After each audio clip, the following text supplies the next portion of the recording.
Good morning student. परमाणु संरचना chapter के अंदर अपने श्रोडिंजर समीकरण के बारे में बात कर चुके थे कि श्रोडिंजर समीकरण क्या थी। तो अपने कहा था एक गणितीय व्यंजक स्थापित किया गया था। ठीक है, दो तरह की अपने क्वांटम यांत्रिकी की बात की थी। एक तो हाइजेनबर्ग की क्वांटम यांत्रिकी थी और दूसरी जो क्वांटम यांत्रिकी थी वो श्रोडिंजर की थी। तो आपने कहा था कि हमारे सिलेबस में श्रोडिंजर की क्वांटम यांत्रिकी को रखा गया था और इस श्रोडिंजर की क्वांटम यांत्रिकी के अंतर्गत हमने यहाँ पर एक संबंध स्थापित किया था। ठीक है, वो संबंध क्या था? अपने जो h था वो उसे अपने हेल्महोल्ट्ज़ जो स्थिरांक बोला था। तो इस समीकरण के बारे में अपने बात कर चुके थे। ठीक है, इस समीकरण के अंदर h एक अपने कहा था गणितीय संकारक है।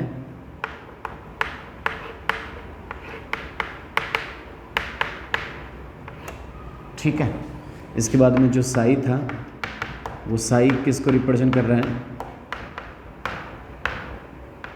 तरंग फलन को प्रदर्शित कर रहा है। और E इलेक्ट्रॉन की ऊर्जा है। किसमें? जो विभिन्न स्तरों के अंदर अपने बात करते हैं तो विभिन्न स्तरों में इलेक्ट्रॉन की ऊर्जा है। ठीक है, इसके बाद में अपने यहाँ पर बात की थी कि ये जो समीकरण है वो समीकरण किस प्रकार से उत्पन्न हुई उसका यहाँ पर अपने जिक्र नहीं किया जाता, क्योंकि ये बात अपने उच्च कक्षाओं के अंदर या हायर क्लासेस के अंदर अपने इसको करते हैं। ठीक है, और हायर क्लासेस में जब इस श्रोडिंजर समीकरण को हल करते हैं तो हल करने पर अपने पास 3 क्वांटम संख्याएं इससे प्राप्त होती हैं। ठीक है, इस समीकरण को हल किया जाता है तो हल करने पर हमारे पास 3 जो क्वांटम संख्याएं अपने को प्राप्त होती है इस समीकरण के हल करने पर। वो क्वांटम संख्या कौन कौन सी है इस समीकरण के हल से जो अपने को प्राप्त हुई? पहली जो क्वांटम संख्या है जिसे अपने नाम दिया जाता है मुख्य क्वांटम संख्या, स्मॉल n से इसे प्रदर्शित किया जाता है या इसे अपने प्रिंसिपल क्वांटम नंबर इसे नाम दिया जा सकता है। दूसरी जो क्वांटम संख्या इससे जो हल करने पर प्राप्त हुई वो थी द्विगंशी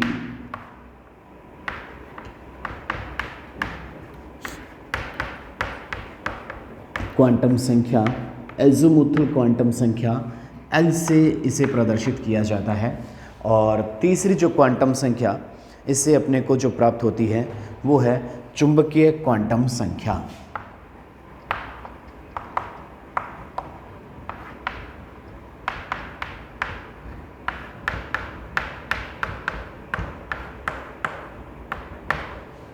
ठीक है, तो ये अपने को कहाँ से प्राप्त हुई? ये जो श्रोडिंजर समीकरण है जो क्वांटम यांत्रिकी का जो भाग है, और क्वांटम यांत्रिकी अपने कहा था विज्ञान की एक सैद्धांतिक विज्ञान है। इस सैद्धांतिक विज्ञान से जब अपने इस क्वांटम यांत्रिकी की जो श्रोडिंजर समीकरण, श्रोडिंजर वैज्ञानिक ने जो ये समीकरण दी थी, इस समीकरण को हल किया तो हल करने पर अपने को क्या प्राप्त हुई? 3 प्रकार की क्वांटम संख्याएं प्राप्त हुई। अब ये समीकरण हल कैसे होती है वो अपने बात कर चुके हैं कि ये यहाँ पर अपने नहीं बताया जाएगा, 11th क्लास में नहीं बताया जाता, हायर क्लासेस में इसको शो किया जाता है। अपने को इतना ही ध्यान रखना है कि इस समीकरण के हल से अपने को प्राप्त क्या होता है। तो इस समीकरण के हल से अपने को 3 प्रकार की जो क्वांटम संख्याएं प्राप्त होती हैं, मुख्य क्वांटम संख्या, द्विगंशी क्वांटम संख्या और तीसरी जो क्वांटम संख्या है वो है चुंबकीय क्वांटम संख्या। ठीक है, तो यहाँ पर इस जो श्रोडिंजर समीकरण है इससे अपने पास एक नया शब्द जो अपने को प्राप्त हुआ वो प्राप्त होता है परमाणु कक्षक, मतलब जिसको अपने बोला जाता है ऑर्बिटल। ठीक है, देखो अंतर है कक्ष और कक्षक। कक्ष एक इलेक्ट्रॉन का अपने कह सकते हैं कि द्विविमीय पथ था जो बोर के परमाणु मॉडल से अपने को प्राप्त हुआ था, या जो कक्ष शब्द था वो अपने कह सकते हैं बोर ने दिया था। और कक्ष है क्या? इलेक्ट्रॉन के द्विविमीय पथ को क्या कहा जाता है? कक्ष कहा जाता है। जबकि कक्षक क्या है? तो कक्षक जो शब्द है वो अपने को कहाँ से मिलता है? श्रोडिंजर समीकरण से मिलता है। ऑर्बिटल जो शब्द है वो कहाँ से मिला अपने को? श्रोडिंजर समीकरण से मिला। और ये इलेक्ट्रॉन का पाए जाने का एक त्रिविमीय पथ है। त्रिविमीय पद क्या है? आकृति, अभिविन्यास और ऊर्जा के बारे में अपने डिस्कस करेंगे। मतलब यहाँ पर 3 मुख्य क्वांटम संख्या हैं। इन 3 मुख्य क्वांटम संख्याओं से निकलकर शब्द कौन सा आया है हमारे सामने? वो कक्षक शब्द आया। तो अगर अपने एग्जाम में या कहीं पूछा जाए कक्ष और कक्षक में अंतर क्या है, ठीक है, दोनों में अगर अपने से अंतर पूछा जाता है, कक्ष जिसको अपने कक्षा बोला गया है और दूसरा जो शब्द है वो है कक्षक, तो कक्ष और कक्षक में अंतर, दोनों अलग अलग शब्द हैं, ठीक है, ध्यान रखना है। ये एक द्विविमीय पद है और ये कैसा पद है? एक त्रिविमीय पद है, ठीक है। ये बोर के सिद्धांत से अपने को शब्द मिला, जबकि ये कहाँ से मिलता है अपने को? क्वांटम यांत्रिकी जो श्रोडिंगर समीकरण है इससे अपने को शब्द ये प्राप्त होता है, ठीक है। तो यहाँ पर दोनों के अंदर अपने को अंतर पता होना चाहिए। अब इसके बाद में बात करें कि जो साई है, एक्चुअल में जो साई है वो किसको प्रदर्शित करती है? तरंग फलन को प्रदर्शित करती है, ठीक है। अब तरंग फलन क्या है कि एक इलेक्ट्रॉनिक जो निकाय है, एक इलेक्ट्रॉनिक सिस्टम है, उस इलेक्ट्रॉनिक सिस्टम को क्या कहा जाता है? तरंग फलन कहा जाता है, ठीक है। इसी तरह से यहाँ पर तो दोनों के अंदर अपने इससे साई से अपने को क्या प्राप्त हुआ उसके बारे में अपने थोड़ा सा डिस्कस करें यहाँ पर श्रोडिंगर समीकरण के बाद में, ठीक है। तो एक नया शब्द हमारे पास जो आ रहा है वो शब्द है साई। तो साई को अपने जो कहा वो क्या नाम दिया इसे? तरंग फलन। और तरंग फलन क्या होता है? तो अपने इसको कह रहे हैं कि जो एक इलेक्ट्रॉनिक निकाय है, उस इलेक्ट्रॉनिक निकाय या इलेक्ट्रॉनिक सिस्टम को क्या कहा जाता है? तरंग फलन कहा जाता है, ठीक है। इसी तरह से साई का अगर मैं कर देता हूँ यहाँ पर स्क्वायर, ठीक है, साई स्क्वायर। तो साई स्क्वायर क्या है? तो इसे अपने कहते हैं इलेक्ट्रॉन के पाए जाने की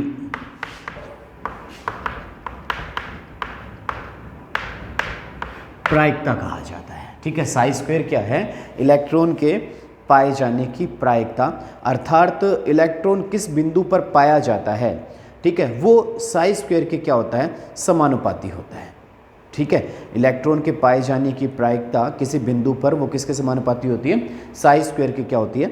समानुपाती होती है। तो इलेक्ट्रॉन की जो अपने बात कर सकते हैं, संभावना को व्यक्त कर सकते हैं कि इलेक्ट्रॉन कहाँ पाया जा सकता है, पक्का नहीं बता सकते, तो अपने प्रायिकता को व्यक्त किया जाता है। और इलेक्ट्रॉन के जो पाए जाने की जो प्रायिकता है किसी बिंदु के ऊपर, वो साई स्क्वायर के क्या होती है? समानुपाती होती है, ठीक है। और साई क्या है?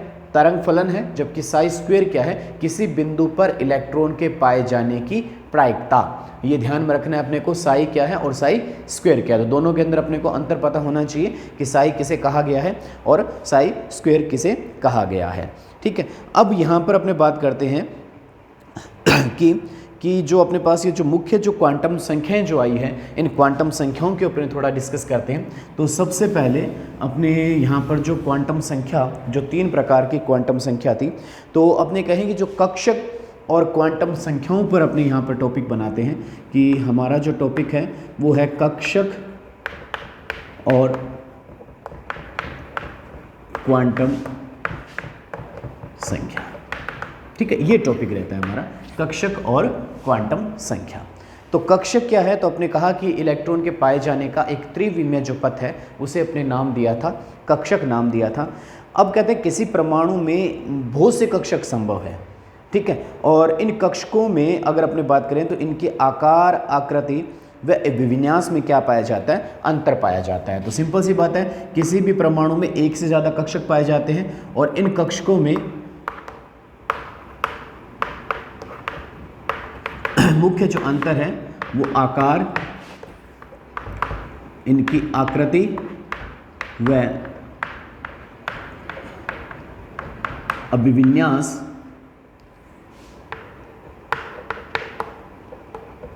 में अंतर पाया जाता है, ठीक है। तो मेन बात यहाँ पर है कि कक्षकों के अंदर एक परमाणु में एक से ज़्यादा प्रकार के कक्षक पाए जा सकते हैं और इन कक्षकों में एक से ज़्यादा जब कक्षक है तो इनमें अंतर क्या है? तो वो कह रहा है कि अंतर किन चीज़ों में पाया जा सकता है? इनके आकार में, इनकी आकृति में और इनके अभिविन्यास में अपने को अंतर देखने को मिल सकता है, ठीक है। तो आकार, आकृति व अभिविन्यास के आधार पर जो कक्षक हैं वो कई प्रकार के हो सकते हैं। अब अपने कहा कि जो छोटे आकार का जो कक्षक है वो क्या है, नाभिक के पास इलेक्ट्रॉन के पाए जाने की प्रायिकता क्या होती है, अधिक होती है। जैसे अपने कहे कि कोई कक्षक छोटा है तो छोटे कक्षक का मतलब क्या हो जाएगा यहाँ पर, तो छोटे कक्षक का मतलब है कि इलेक्ट्रॉन की नाभिक के पास पाए जाने की प्रायिकता क्या है, ज़्यादा है।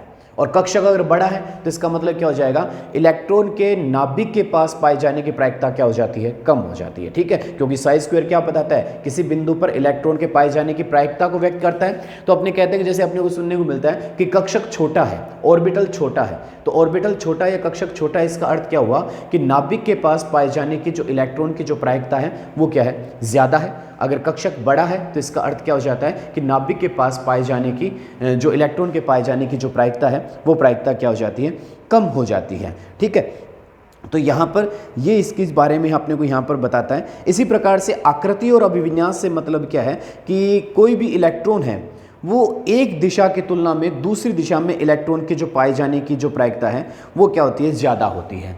ठीक है, जैसे अपने यहाँ पर देखो कि हमने कहा कि जैसे ये नाभिक हो गया, तो अगर कक्षक का आकार छोटा है, जैसे ये छोटे आकार का कक्षक है, तो अपने कहा कि नाभिक के पास पाए जाने की इलेक्ट्रॉन की प्रायिकता क्या हो जाती है, बढ़ जाती है। ठीक है, और कक्षक का आकार बड़ा है तो बड़े आकार का मतलब क्या हो गया कि नाभिक के पास पाए जाने की जो इलेक्ट्रॉन की प्रायिकता है वो क्या हो गई, घट गई।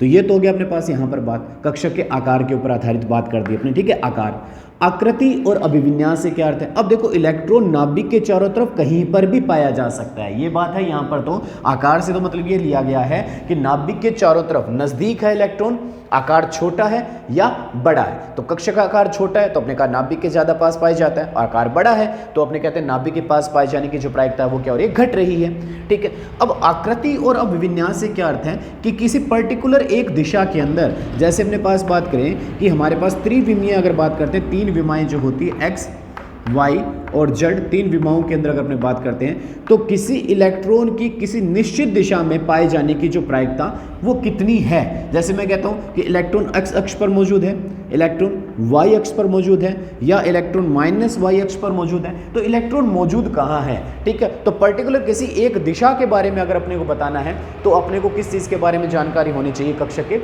आकृति और अभिविन्यास के बारे में जानकारी होना जरूरी हो जाता है। ठीक है, क्लियर होगी चीज अपने को यहाँ पर बात कि अगर आकार क्या बताता है अपने को कि नाभिक के पास इलेक्ट्रॉन है या नाभिक से दूर है इलेक्ट्रॉन, इसके बारे में बताता है, सिर्फ प्रायिकता बताता है। ठीक है, पक्का वो भी नहीं बताता है अपने को। ठीक है, अपने कहेंगे कक्षक छोटा है तो कक्षक छोटा है तो आप ये कह दोगे कि इलेक्ट्रॉन नाभिक के पास पाया जा रहा है, एक छोटे से एरिया में कहीं पर पाया जा रहा है। अब एक छोटे से एरिया में कहाँ पाया जा रहा है, किस दिशा में पाया जा रहा है, तो उसके बारे में जानकारी लेने के लिए अपने को किसके बारे में पता होना चाहिए, उसकी आकृति और उसके अभिविन्यास के बारे में जानकारी होना जरूरी होता है। ठीक है, तो श्रोडिंगर समीकरण गणितीय व्यंजक था और इस गणितीय व्यंजक से अपने इलेक्ट्रॉन के पाए जाने की प्रायिकता को व्यक्त किया। प्रायिकता कैसे, आकार के आधार पर, ठीक है, नाभिक के नजदीक या नाभिक से दूर, आकृति और अभिविन्यास के आधार पर भी अपने कहा नाभिक से नजदीक तो है लेकिन नाभिक से नजदीक किस दिशा में है, अपने और ज्यादा उसके नजदीक चले जाएं, क्योंकि पहले तो अपने कहा नाभिक के नजदीक है। जैसे अपने बात करें कि आपका जो घर है वो आपका घर स्कूल के नजदीक है। ठीक है, तो स्कूल के नजदीक है लेकिन स्कूल से किस दिशा के अंदर है। ठीक है, तो एक बच्चे का घर स्कूल के नजदीक हुआ और दूसरे बच्चे का घर स्कूल से दूर हुआ, तो ज़्यादा जल्दी या आपने कहते हैं कि ज़्यादा जो पहुंचा वो आकार छोटा किसका हुआ, जो स्कूल के नज़दीक है उसका आकार तो अपने जल्दी ढूंढ सकते हैं। ठीक है, अब स्कूल के नज़दीक है तो उसको अपने जल्दी ढूंढा जा सकता है। अब हमने कहा स्कूल से दूर है तो दूर है, इसका एरिया क्या हो गया, बहुत ज़्यादा बढ़ गया, तो उस बच्चे का घर ढूंढने में अपने को क्या आएगी, ज़्यादा दिक्कत आएगी। फिर हमने ये कह दिया कि जिस बच्चे का घर नज़दीक है वो उत्तर दिशा के अंदर है या उसका घर दक्षिण दिशा में है, तो इसका मतलब अगर उत्तर दिशा में है तो 3 दिशाओं में अपने उस बच्चे के घर को नहीं ढूंढेंगे। ठीक है, तो अपने और ज्यादा नजदीक पहुंच के और ज्यादा प्रायिकता को व्यक्त कर दी कि वो घर अपना और भी ज्यादा अपने नजदीक बता दिया कि ठीक है उत्तर दिशा में ये 10 घर है, इन 10 घरों में से किसी एक घर में वो बच्चा या उस बच्चे का घर है या उस बच्चे का खुद का वो घर है, तो अपने ज्यादा नजदीक पहुंच जाते हैं। तो ये जो अपने को बताते हैं ये मुख्य क्वांटम संख्या, ये जो द्विगंसी क्वांटम संख्या है, इन क्वांटम संख्याओं के बारे में पता लगाने पर ही अपने इन चीजों के बारे में जानकारी प्राप्त कर सकते हैं। ठीक है, तो अब अपने इन क्वांटम संख्याओं को लेंगे, अर्थात कक्षक की आकार, आकृति और अभिविन्यास के बारे में अपने क्या करेंगे, जानकारी प्राप्त करेंगे। ठीक है, तो वो कैसे प्राप्त करते हैं, सबसे पहले अपने यहाँ पर जो क्वांटम संख्या है वो क्वांटम संख्या की बात करते हैं। मुख्य क्वांटम संख्या की मैं यहाँ पर बात करूँगा। पहली जो क्वांटम संख्या है वो है मुख्य क्वांटम संख्या। किससे प्रदर्शित किया जाता है इसे? स्मॉल n से इसे प्रदर्शित कर देंगे मुख्य क्वांटम संख्या को, स्मॉल n। ठीक है, अब ये मुख्य क्वांटम संख्या है क्या? ठीक है, तो सबसे पहले बात करें कि जो मुख्य क्वांटम संख्या n का मान है वो क्या होती है। पहली बात अपने यहाँ पर बताते हैं इसके बारे में, ये क्या होती है? एक धनात्मक पूर्णांक होती है। पहली बात यहाँ पर कि जो मुख्य क्वांटम संख्या है, प्रिंसिपल क्वांटम संख्या है, वो एक धनात्मक पूर्णांक होती है, अर्थात इसके जो मान है वो n के मान कितने हो सकते हैं? 1, 2, 3, इस तरह से इसके मान हो सकते हैं। ठीक है, दूसरी बात, जो मुख्य क्वांटम संख्या है वो कक्षक के आकार व उसकी ऊर्जा के बारे में बताती है। ये क्या बताएगी अपने को? कक्षक के आकार व उसकी ऊर्जा। कक्षक का आकार व कक्षक की जो ऊर्जा है उसके बारे में अपने को कौन बताती है? मुख्य क्वांटम संख्या बताती है। ठीक है, इसके बाद में अपन देखें कि इससे अपने वो बात करें कि जैसे अपने कहते हैं कि जैसे अपने बात करें कि जो कोश है, या अपने कह सकते हैं कि कक्षक का आकार, या अपने यहाँ बात कर सकते हैं कि ये अपने को बता रही है कोश के बारे में जानकारी दे रही है, या अपने यहाँ पर कह सकते हैं कि अपने को कक्षा के बारे में जानकारी दे रही है। कोश या क्या बता रही है अपने को? कक्षा के बारे में ये अपने को यहाँ पर बताना चाहती है। ठीक है, अब अपने कहते हैं जैसे जैसे n का मान बढ़ता है तो n का मान बढ़ने से कक्षकों की संख्या भी बढ़ती है। ठीक है, अगली बात यहाँ से क्या निकल कर आती है कि n का मान बढ़ने से कक्षकों की संख्या बढ़ती है। ठीक है, जैसे जैसे n का मान बढ़ेगा कक्षकों की संख्या भी बढ़ेगी। ठीक है, तो अपने कक्षकों की जो संख्या है उसे किससे प्रदर्शित किया जाता है? कक्षकों की जो संख्या का जो मान अगर अपने को देखना है तो उसे अपने n स्क्वायर से, तो n स्क्वायर से अपने क्या ज्ञात कर सकते हैं? कक्षकों की संख्या ज्ञात की जा सकती है। ठीक है, जैसे n क्या बताता है, तो अब n क्या बता रहा है? n तो अपने को बता रहा है कोश के बारे में या कक्षा के बारे में बता रहा है। n किस चीज़ के बारे में बता रहा है अपने को? कोश या कक्षा के बारे में बता रहा है। तो मैं पूछूं यहाँ पर, जैसे अगर अपने को कक्षा कौन सी है? पहली कक्षा है। ऑर्बिट कौन सा है? पहला ऑर्बिट है। तो उसके अंदर कक्षक कितने होंगे? तो कक्षक की संख्या निकालने का सूत्र क्या हो गया? n स्क्वायर हो गया। तो n स्क्वायर का मतलब 1 का स्क्वायर, इसका मतलब 1। ठीक, अगर अपने पास कक्षा 2 है तो इसके अंदर कक्षक कितने होंगे? तो कक्षक का मान क्या हो जाएगा? 2 की स्क्वायर। तो 2 की स्क्वायर अपने पास कितना आ जाएगा मान इसका? 4 आ जाएगा।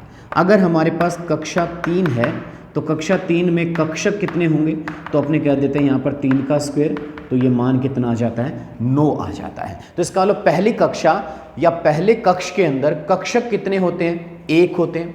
दूसरी कक्षा या दूसरे कक्ष के अंदर जो कक्षक कितने होते हैं? 4 होते हैं। तीसरी कक्ष के अंदर जो कक्षक हैं उनका मान कितना हो जाता है? 9 हो जाता है। तो ये चीज़ जो अपने को मुख्य क्वांटम संख्या के अंदर पता लगती है कि किसी भी कक्षा के अंदर कितने कक्षक मौजूद हैं, इसके बारे में अपने मुख्य क्वांटम संख्या से बता सकते हैं। ठीक है, तो अब यहाँ पर कह सकते हैं कि जैसे अपने बात करें यहाँ पर कि जैसे मुख्य क्वांटम संख्या का मान बढ़ता है तो बढ़ने से अपने क्या होगा? कक्षा का आकार क्या होगा?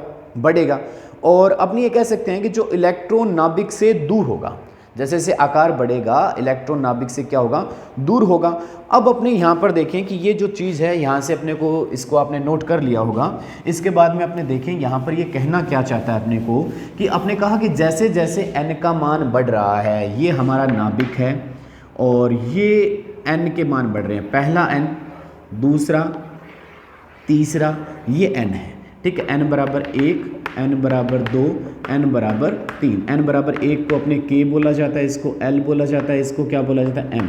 अभी तक अपने ये बोलते थे k l m n। तो जैसे जैसे n का मान बढ़ता जा रहा है, इलेक्ट्रॉन की नाभिक से दूरी है वो दूरी भी बढ़ती जा रही है। ठीक है, तो पहले में तो यहाँ इस इतनी दूरी में इलेक्ट्रॉन कहीं पर भी पाया जा सकता है, ये अपने बता दिया। दूसरे अंदर कहते हैं कि इतनी दूरी में इलेक्ट्रॉन कहीं पाया जा सकता है, और तीसरे में कहा कि इतनी दूरी में इलेक्ट्रॉन कहीं पर भी पाया जा सकता है। तो अपने कहा कि जैसे जैसे n का मान बढ़ता जा रहा है, इलेक्ट्रॉन के पाए जाने के अंदर अपने बात करते हैं, इसकी जो प्रायिकता है उसके अंदर क्या आ रही है, कमी आ रही है, ठीक है, वो दूर बढ़ा। तो अपने कहा कि जो इलेक्ट्रॉन क्या होता है, एक ऋणावेशित कण है, और नाभिक कैसा होता है, धनावेशित कण होता है। तो इसका अर्थ ये हुआ कि जैसे जैसे इलेक्ट्रॉन नाभिक से दूर जाएगा, ठीक है, अब इलेक्ट्रॉन यहाँ है, इलेक्ट्रॉन यहाँ है, या इलेक्ट्रॉन यहाँ है, तो इलेक्ट्रॉन एक ऋणावेशित कण है और नाभिक धनावेशित है। तो जैसे जैसे इलेक्ट्रॉन नाभिक से दूर जा रहा है, अब ऋणावेशित भाग को धनावेशित भाग से दूर करना है, तो इसका मतलब अपने को क्या चाहिए, ऊर्जा की आवश्यकता पड़ेगी, ठीक है। अब किसी इलेक्ट्रॉन को यहाँ पर लेकर जाना है या किसी इलेक्ट्रॉन को यहाँ पर लेकर जाना है, तो इसका मतलब नाभिक से ज़्यादा दूर लेकर जा रहे हैं। तो नाभिक से ज़्यादा दूर लेकर जाने के लिए अपने को ऊर्जा भी क्या चाहिए, ज़्यादा चाहिए। यहाँ पर ऊर्जा क्या चाहिए, कम चाहिए, और यहाँ पर अगर लेकर जाना है तो ऊर्जा क्या चाहिए, ज़्यादा चाहिए। तो इसका मतलब अपने यहाँ कह सकते हैं कि n का मान बढ़ने से कक्षक की जो ऊर्जा है वो भी बढ़ती है। तो n का मान बढ़ने से कक्षक की जो ऊर्जा है वो ऊर्जा भी क्या होती है, बढ़ती है, ठीक है। तो ये यहाँ से अपने को निष्कर्ष प्राप्त हुआ कि किसी ऋणावेशित भाग को धनावेशित भाग से दूर लेकर जाने के लिए अपने को ज़्यादा ऊर्जा की आवश्यकता पड़ेगी। तो जैसे जैसे कक्षा का आकार बढ़ता जाएगा, ऊर्जा भी क्या होती जाएगी, बढ़ती जाएगी। तो अपने सरल शब्दों में कहा जा सकता है कि n का मान बढ़ने से कक्षक की ऊर्जा भी क्या है, बढ़ती है। तो ये अपने को जो मुख्य क्वांटम संख्या से अपने को ये जानकारी अपने को प्राप्त होती है, ठीक है। दूसरी जो क्वांटम संख्या हमारी है वो है द्विगंसी क्वांटम संख्या। तो मुख्य क्वांटम संख्या के बाद में दूसरी क्वांटम संख्या की मैं यहाँ पर बात करूँगा, और वो क्वांटम संख्या है हमारी द्विगंसी क्वांटम संख्या, जिसे प्रदर्शित किया जाता है L से, मतलब इसे बोला जा सकता है एजीमुथल क्वांटम संख्या, एजीमुथल क्वांटम नंबर, ठीक है। अब एजीमुथल क्वांटम नंबर क्या है, तो इसे अपने भौम क्वांटम संख्या भी कहा जा सकता है। दूसरा इसका नाम क्या हो सकता है, भौम क्वांटम संख्या, ठीक है। तो एजीमुथल क्वांटम संख्या या भौम क्वांटम संख्या इसे कहा जा सकता है। ये क्या है, यह कक्षक के त्रिविम आकार को प्रदर्शित करती है, ठीक है। ये क्या बताएगी अपने को, कक्षक के त्रिविम आकार को बताएगी। पहली किसको बता रही थी, आकृति, आकार। अब दूसरी क्वांटम संख्या क्या बता रही है, आकार बता रही है। तो पहली आकृति को बता रही थी, दूसरे आकार के बारे में अपने को जानकारी दे रही है, ठीक है। तो अपने को ये त्रिविम आकार के बारे में अपने को यहाँ पर ये क्वांटम संख्या बताती है, ठीक है। इसका जो मान है वो n के मान पर निर्भर करता है, ठीक है। इसका जो मान होगा वो किस पर निर्भर करेगा, n के दिए गए मान पर निर्भर करता है। इसका मान किस पर निर्भर करता है, अपने कहते हैं n के दिए गए मान पर निर्भर है। किसका, इस द्विगंसी क्वांटम संख्या का। कैसे, इसका जो मान होता है, अगर अपने पास इसकी बात करें तो इसका जो मान है, L का जो मान है वो L का मान कितना होता है, 0 से लेकर कहाँ तक जाता है, n-1 तक जाता है। क्या होगा इसका मान, 0 से लेकर n-1 तक जाएगा, ठीक है। अर्थात इसको अगर अपने मैं बात करता हूँ, जैसे मेरे पास n का मान कितना है, 2 है, तो n का मान 2 है, तो L का मान कितना होगा, तो L का मान देखिए कहाँ से स्टार्ट करेंगे, 0 से। तो 0 1 n-1 करना है, तो n का मान कितना है, 2 है, तो 2 में से 1 माइनस कर दें तो कितना आएगा, 1। इसी तरह से अगर n का मान 3 है तो L के मान कितने हो जाएंगे, देखो 0 से प्रारंभ करेंगे, 0 1 और 2। अगर n का मान 1 होता तो इसका मान कितना होता, L का मान कितना होता हमारे पास, 0 होता। इसी तरह से अगर n का मान 4 है तो इसके मान कितने हो जाएंगे, 0 1 2 और 3। तो अपने का n-1 तक जा रहा है, तो ये इसके मान आ जाते हैं, ठीक है। अब यहाँ पर अपने बात करें कि ये वास्तव में कोश में जो एक से अधिक उपकोश जो होते हैं या जो उपस्तर होते हैं उनके बारे में बताता है अपने को, ठीक है। तो जो एल है वो एल क्या बता रहा है अपने यहां पर अगर बात करें उपकोष के बारे में बताता है। किसके बारे में जानकारी दे रहे हैं अपने को? उपकोष। किसी भी कोष में एक से ज्यादा क्या होते हैं? उपकोष होते हैं। किसी भी कोष के अंदर अपने बात कर सकते हैं तो एक से ज्यादा प्रकार के क्या होते हैं? उपकोष होते हैं। तो उन उपकोषों के बारे में अपने को जो द्विगंशी क्वांटम संख्या है वो द्विगंशी क्वांटम संख्या अपने को यहाँ पर बताती है। जैसे अपने यहाँ पर इनको नाम दिए जा सकते हैं। जैसे अपने पास जो एल है, एल के मान है, उस एल के मान के आधार पर उपकोषों को भी नाम दिया गया है। जैसे अपने पास एल का मान कितना है? 0 है। तो 0 है तो उस उपकोष को क्या बोला जाता है? एस बोला जाता है। एल का मान अगर 1 है तो जिसका मान 1 आएगा उसको क्या बोला जाएगा? पी बोला जाएगा। जहाँ पर 2 मान आता है उसको बोला जाता है डी। जहाँ पर एल का मान 3 आता है उसे क्या बोला जाता है? एफ बोला जाता है। जहाँ पर 4 आता है उसे क्या नाम दिया जाता है? जी नाम दिया जाता है। तो ये उपकोषों के नाम हो गए, एस, पी, डी, एफ, ठीक है, जी, और 5 आ जाए तो उसको क्या बोल दिया जाता है? एच बोल दिया जाता है। ठीक है, तो ये हमारे उपकोषों के नाम हैं। जैसे अगर अपने बात करें यहाँ पर n बराबर 1 है तो l का मान क्या है? 0। इसका मतलब इसके अंदर प्रथम कक्ष के अंदर कौन सा उपकोष पाया जाता है? तो प्रथम कक्ष के अंदर सिर्फ कौन सा उपकोष पाया जाएगा? एस उपकोष ही पाया जाएगा। जैसे n बराबर 2 तो इसके अंदर l के मान कितने हैं? 0 और 1। तो इसका मतलब द्वितीय कोष के अंदर या दूसरी कक्षा के अंदर कौन कौन से उपकोष पाए जाते हैं? तो हमने कहा S और P उपकोष पाए जाएंगे। इसी तरह से अगर n का मान 4 है, मतलब चौथी कक्षा की अगर अपने बात करते हैं तो चौथी कक्षा या चौथे कक्ष के अंदर कौन कौन से उपकोष पाए जाते हैं? तो देखो S, P, D और F, ये 4 उपकोष इसके अंदर पाए जाते हैं। तो ये उपकोषों के बारे में अपने को यहाँ पर जानकारी देते हैं कि कौन से उपकक्ष के अंदर कितने उपकोष पाए जाएंगे। तो इसके बारे में यहाँ पर अपने को जानकारी कौन सी क्वांटम संख्या से मिल जाती है? द्विगंशी क्वांटम संख्या से इसके बारे में अपने को जानकारी प्राप्त होती है। अब किसी भी जो कोष में अधिकतम इलेक्ट्रॉन कितने हो सकते हैं? तो किसी भी कोष में जो इलेक्ट्रॉन कितने होंगे उसको निकालने का जो सूत्र होता है वो होता है 2n²। n क्या है? कोष। n किसको प्रदर्शित कर रहा है? अपने को कोष। तो किसी भी कोष में जो इलेक्ट्रॉन की संख्या है उस इलेक्ट्रॉन की संख्या को बताने का जो सूत्र हो जाता है वो क्या हो जाता है? 2n² हो जाता है। ठीक है, तो ये द्विगंशी क्वांटम संख्या अपनी यहाँ पर आती है।